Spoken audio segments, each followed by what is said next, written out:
11 years after its release, this game, in my opinion, is still something that fans of FPS and open world games should get into if they want to waste time after a long day of work or school. I remember renting this game at the time of its release at my closest store when renting still existed, and I had an absolute blast with it the 7 days that I had it. This is the only memories that I had from Rage, but now after playing it again in 2023, I feel like there is a lot of gameplay features that still holds up to this day.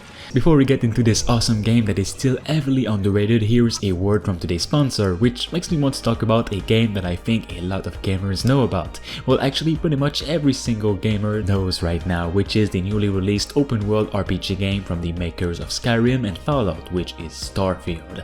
Any platform which is available on that a lot of you guys might not know about, called Kinguin. Using my link at the top of the description below, you guys can head on over to Kinguin and buy every single game key that you need, with over 200,000 offers and new ones coming in every single day. Talking about new offers being released, we have the long-awaited Starfield, and if you're interested in this game, which I feel a lot of people are, you can click buy now and go over to your basket at the top right of your screen. Being in your basket, you can now add my exclusive promo code MADCHIEF, which gives you 12% off of every single game on the platform, even Starfield itself, which is awesome, so you guys can spend a bit less of your hard-earned money in there. Kinguin is extremely easy to use as well. You don't need any of the hard work to get your game. You have your own basket that lets you add different products all in one. It's very fast, cheap and safe, and if you have any problem that occurs, the customer support can help you with any issues 24/7, which is awesome to know. To join the platform and get games at a cheaper price, you guys can click the link in the description below and use the promo code MADCHIEF for 12% off.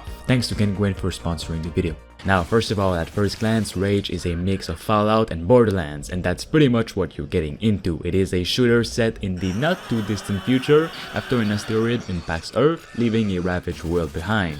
You emerge into this vast wasteland to discover humanity working to rebuild itself against such forces as bandit gangs, mutants, and the Authority, which is an oppressive government regime that has a special interest in you in particular.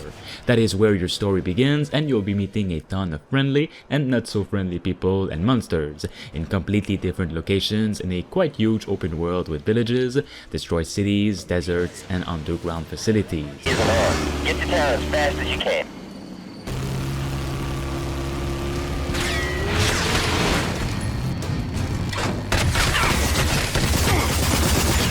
For a game that released in 2011, the overall animations of this game are still top notch. Each characters actually feel alive when they're talking to you. They have emotions, all the way to the weapon animations, which are still extremely good and could compete with today's standards. I feel we've really lowered our standards in terms of animation in games. Today's games are all centered on gameplay and grinding, which is good in some ways, but the animations are what makes the game immersive, so you have to keep this. Hey,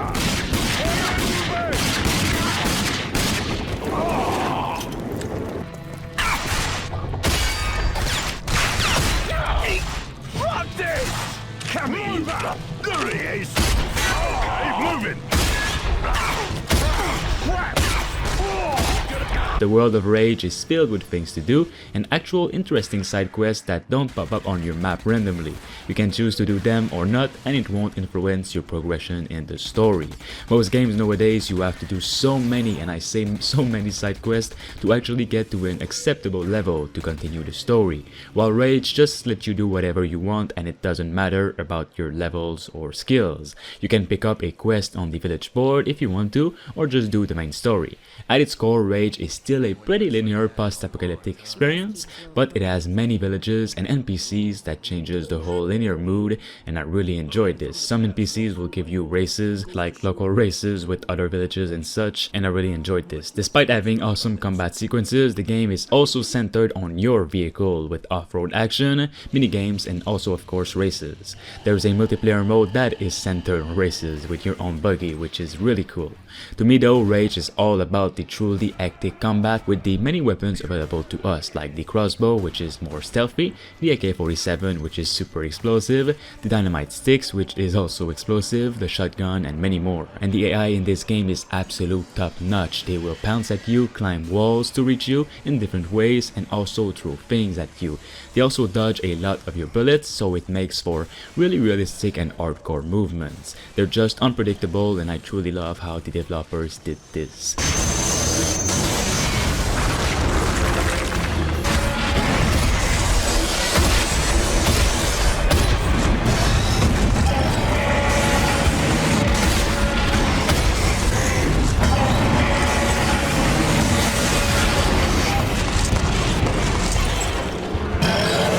course, the game isn't just filled with good moments, the story is forgettable, and sometimes you just have to listen to NPCs talk for minutes, and I just hated that. I just wanted to shoot monsters and bandits, and that's it.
For more revisit of games, make sure you support this video and subscribe.